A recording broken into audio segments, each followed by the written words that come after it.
I'll ask this question always to people who are Hindus, and let's see what you're going to say, all right? Yeah. What is God? God is who created us. I think it's just an energy. Yeah, it's just. God is energy. Yeah. Okay. And you agree, that's it. Yeah. But is that what the Bhagavad Gita teaches? Yeah. Yes. Where does the Bhagavad Gita say God is just energy? It Because does. Basically, Bhagavad Gita is the way of life. Yeah. Okay. Yeah. Yeah, but I understand Bhagavad Gita is a way of life and tells you perspective. I've read the Vedas as well. But when it comes to the idea of God, there's no clear definition of God in Hinduism, of what God is. You have manifestations of God. You have statements like God is everything, and everything is God. But why should you have any clear definition of God? Does the Quran also have exact definition? Yes, of God? of course, yes. So it's a person. Chapter. Sorry? So it's a person. What do you mean by person? Is the question. Like who is God I think according I should to? ask you. Yeah. Who is God according to? Yeah, but I don't know what you mean by the term person. Like we don't. It depends on what you mean by the term person. Yeah, I'll show you right now. That's what I'm going to do. Yeah. Sure. And by the way, Hindus do that all the time. I don't know why. I asked them what is God. They asked me what is God. I say okay, I'll tell you what is God. But then you can tell me after I tell you. Okay? Yeah, sure. The one, and then I'll answer your question. Why do you need to know? Because there is a reason you need to know. So the one who defines himself is God, right? So here is a clear definition that Allah gives to Himself. Say Allah is uniquely one. Allah is uniquely one. Allah is the eternal refugee, independent, self-sufficient. Everything depends on Him. He depends on no one. He neither beget nor is born. Doesn't have children. Doesn't have grandparents. Is not like us. So it's a person. And there is nothing like unto Him, which is responding to maybe what you're saying. If a person to you is something that like the creation, Allah is unlike any of the creation. This is a description that Allah gives to Himself. Now, I don't know. That's what I'm saying. I don't know what you mean by person. Again, another definition here Allah gives to Himself in the Quran. Here, Allah. You can read the 255. That also gives you a definition, a clear definition. Allah, there's nothing worthy of worship except Him, the ever-living, self-sustaining, no drownness overtakes Him, nor sleep. This is the clear definition of what God is, right? Or who Allah is, right? Now you're saying, why do we need to know what God is? Because we need to know what we're worshiping. The one who made you and me, created everything, is God. Now, the day I die and the day you die, if there is an afterlife and He's going to hold us accountable for what we do, we need to know who we're dealing with. If that Creator is the one who rewards, if He's the one who punishes, if He's the one who gives provision, if He's the one who looks after the universe and has control over it, then I need to know who I'm dealing with. Imagine going to a job. I'll give you a very basic human example.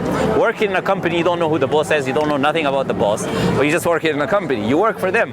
There's consequences for you working in that company. So you need to have information and knowledge about who is running the show, as they say, right? Now, the one who controls everything and the one who holds everyone accountable is the Creator. Therefore, it's very, very important to know. Why? If I don't know God, right? Let's say we don't know God, and God is a ruthless Creator. That's a hypothetical example. That will punish everything. But I just don't know. So I'll live an evil life and then I'll get an infinite amount of punishment because I don't know. If I know that that Creator, for instance, is all loving, all merciful, forgives everything, then I'll live the way I want to live because that Creator will forgive everything I do. So me knowing the Creator, me knowing who the Creator is, will reflect in my life, right? I need to know so I know how to behave in accordance towards that Creator. So it's very important that you should know. That's why I think it's essential. It's a huge problem to follow any religion that does not have a clear definition of God. Now, if it also doesn't have a clear definition of what you need to do in your day-to-day life. Another question I ask Hindus when I meet them is, how do you know right from wrong? What? How do you know right from wrong? The Bhagavad Gita teaches us that. Okay, tell me. Again, there's no clear definition there, so maybe you will give me a clear definition. What is a clear definition according to the Bhagavad Gita? If you have read the Bhagavad Gita, then you know that there are a lot of stories Yes? about, like, I don't know if you've heard the Ramayana, about Yes. Mahabharata. Yes. So each and every story, like the whole story, depicts, like their actions depicts The good like, and evil. Yeah. Yeah, Okay. It teaches you the morals of like what you actually have to do, what is right and what is wrong. I would disagree. I don't want to go into detail. For example, sleeping with your brother's wife, is that wrong? According to the Bhagavad in the stories, right?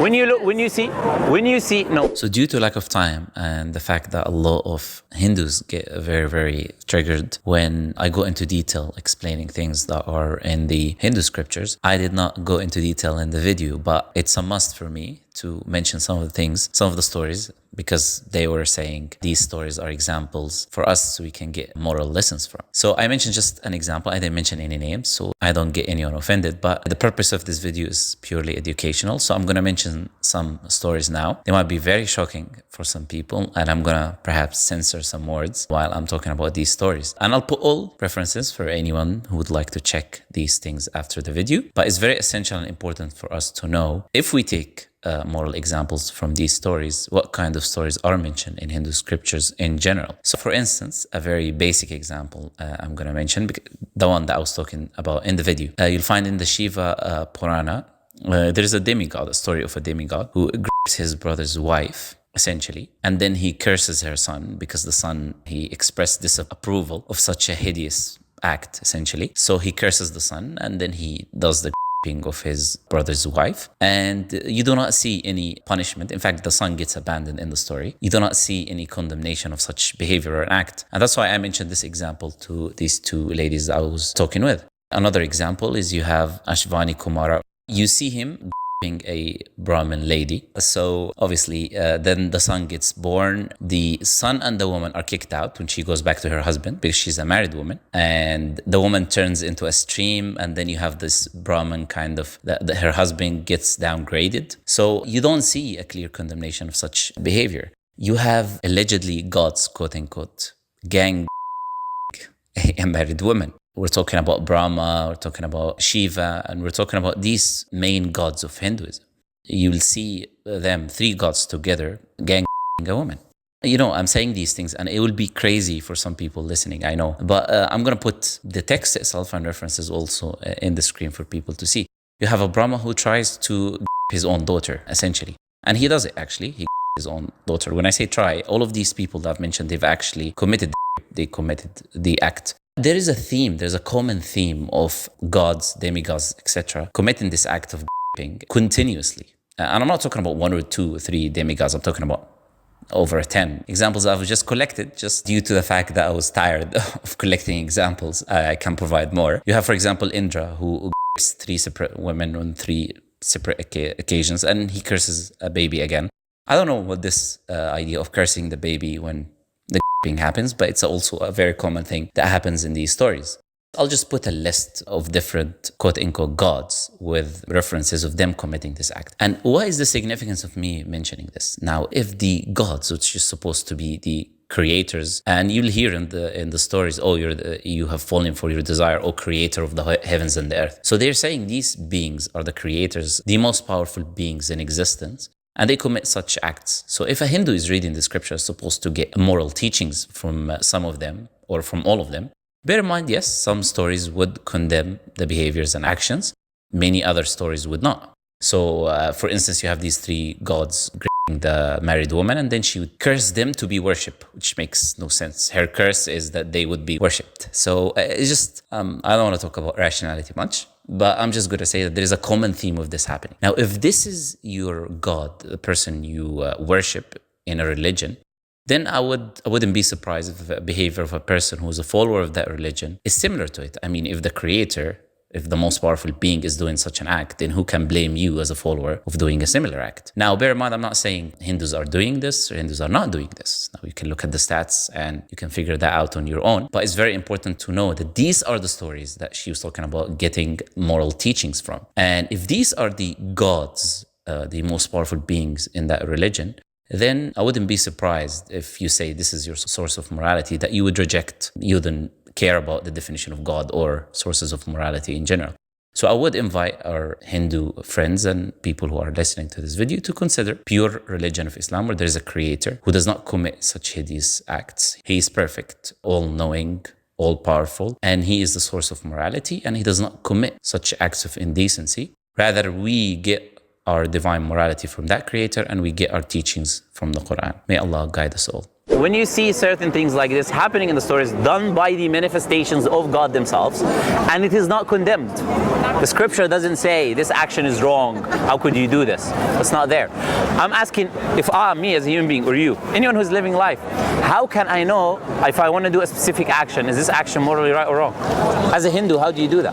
Like, for instance, I don't think you need a religion to decide what's right and what's wrong. I think it's very evident. Like, I think you saying good person assumes there is right or wrong. It already assumes we know the definition. No, it assumes it assumes we know the definition of what good is. You cannot be a good person if you don't know what good is. So if you say it's subjective, as you just said, yeah. You don't need religion to differentiate between what's So right. that's what she just said about subjectivity. So you believe morality is subjective. I do, yeah. So then there is no morality. Because if you believe, I believe that, okay. that means you can do anything and nothing is wrong. Killing people is not wrong, stealing is not wrong, murdering is not wrong. I believe you believe what you believe, that's it. No, but you agree that this is the default, this is the meaning of subjective morality. So if someone were to go now murder innocent people, that's not wrong, according to that worldview. Because if morality is subjective, that means it depends on what you think and on what I think. And we could think opposite things. That means that action is not right or wrong. It just depends on what you feel in that day, you know? I think If you feel it's okay, it's going to be okay. Sense's mind would know killing or taking another person's life is I wrong. mean, it's just basic. There are certain things. It's just like basic. It's like basic. There are certain things that we believe as Muslims is a part of our innate nature that Allah has given us. For instance, we would know certain aspects to be right or wrong, but that doesn't mean, sorry? I want to know who is Allah. The definition I was just giving you. Allah is one, created the universe, is all-powerful, does not beget nor is born, unlike any of the creation. That is who Allah is, right?